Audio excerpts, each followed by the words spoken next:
We want someone to love us as we love them. Our heart was made open and need affection of love to fill it.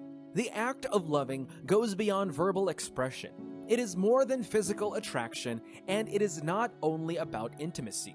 Love is strong and finalized when it is accompanied or done within sacrifice. You can't claim or say you love someone when you can't or unable to make a sacrifice.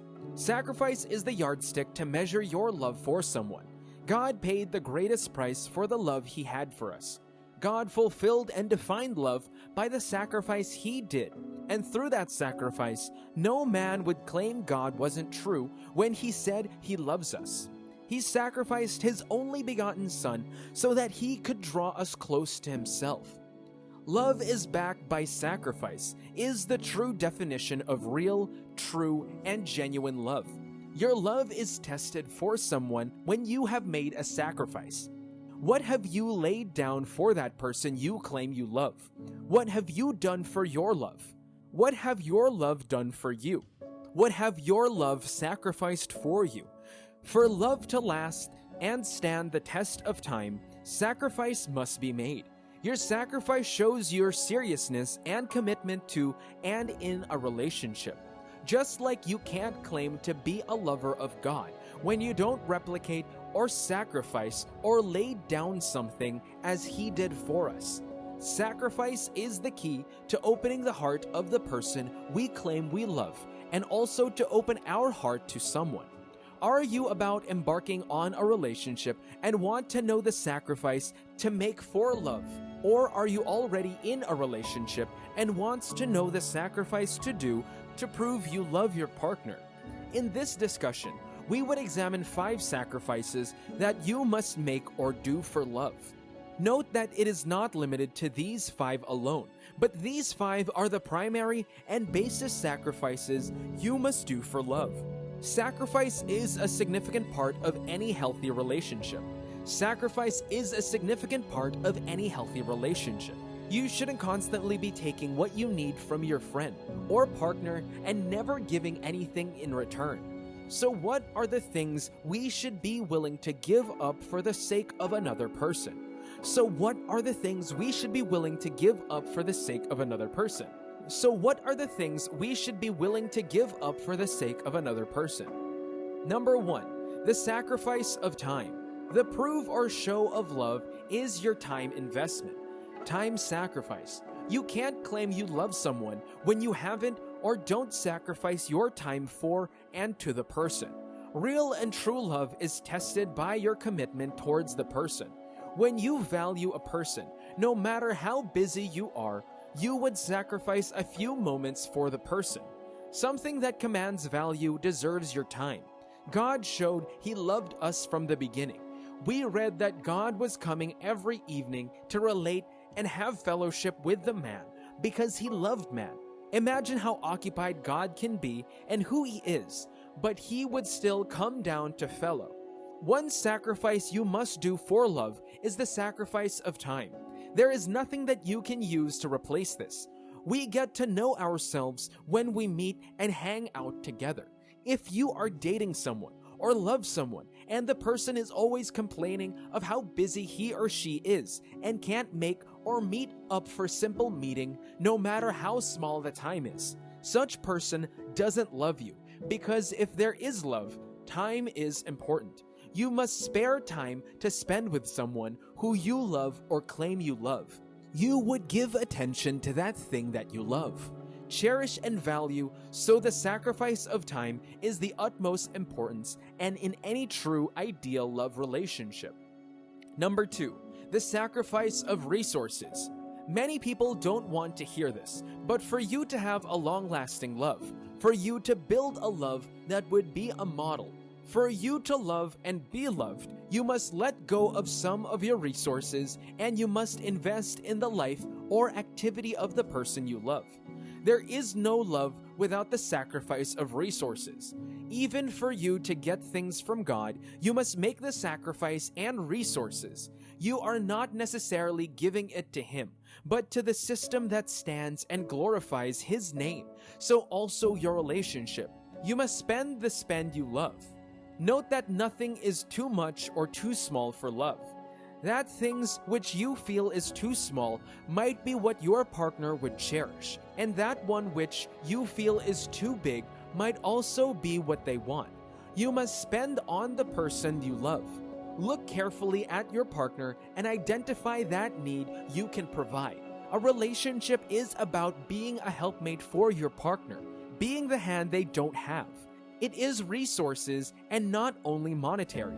If you don't have the money, you can sacrifice some resources. Love is tested on relationship and resources smoothens it. The resources is the liquid that sustains the relationship. Know his or her need and then, no matter how small, find how to attend to them. Number 3, you must have to sacrifice or let go of some people in your life to accommodate some close people in his or her life. You are not in the relationship just for fun or to pass time. You are in the relationship to be together for as long as time and life permits. And as such, you can't carry all the people in your life to this new joining. Among your friends, some have a crush for you and some really loved you and wanted to date or marry you, but it didn't work. So, you must drop or let go of some of these friends. Not everybody is needed again or permitted to follow you into the new relationship or the journey of love you want to enter into. So, friends you think you have now might not be able to accept the new life you are about to take up. They might not understand boundaries and limits, and as such, you need to let some of them go. You need to cut off from them and accept or relate with the closest allies and friends of our spouse. Remember the Bible say, "So shall a man leave his father and mother and be joined as one flesh to his wife, so also the woman. You are leaving your friends, parents, and relatives to become one flesh with your husband. It is a noble sacrament, and you don't need to go in with some baggage. You need to move on and move forward. Let go of some of the many friends you have now and accept the new friends that await you on the other end." Number 4, the sacrifice of privacy and secrecy. You are not in the journey alone. You are on a journey to become one with someone else. We have secrets. We have love to our personal and private space, but for you to show you truly love someone and don't want things to begin to come again and things that might shake the trust and stand of the relationship, you must uncover every secret. There must be nothing hidden or nothing that you can't tell your partner. If you love that person and want the relationship to last, for nothing to come up tomorrow and scatter the love, you need to open up to your partner and make open everything. Secrets can't be hidden forever. It is better to say it now, and your partner should know everything. Also, there might be little or no privacy. You are no longer two, but one. There is nothing to hide or keep off from your partner. Carry them along in everything. You have become one together and no longer two. Whatever the happening must be known by you and your partner. Whatever you want to embark on must be known by both of you, because it has the capacity and power to distort things. For relationship and love to strive and last long, sacrifice privacy and secrecy. Number 5, you must sacrifice some lifestyle, habits, and attitudes. You are in a relationship with someone who probably has a different attitude, behavior, likes, and dislikes. For unity and the love to remain, there is a need for compromise. You must let go of some attitudes, something you love or would affect sustainability and compatibility. Whatever is not appreciated by your partner, you must let go. For instance, as guys, we love to always go out to hand with other young men at cinemas to watch or view match or new movies. Now that you are about to settle down, you need to reduce that or let go. It is something that would not be appreciated or loved by your partner, and you must let go. Probably as a woman, you are in the habit of hanging out with new male employees or like to accept night functions. It is not bad, but for the fact that you are about to settle down with someone you love. you must sacrifice this. Love is sweet and intoxicating, but as sweet and intoxicating as it is, you need to make some certain sacrifices for the love to be sustained and last eternally. Make the sacrifice and see the result.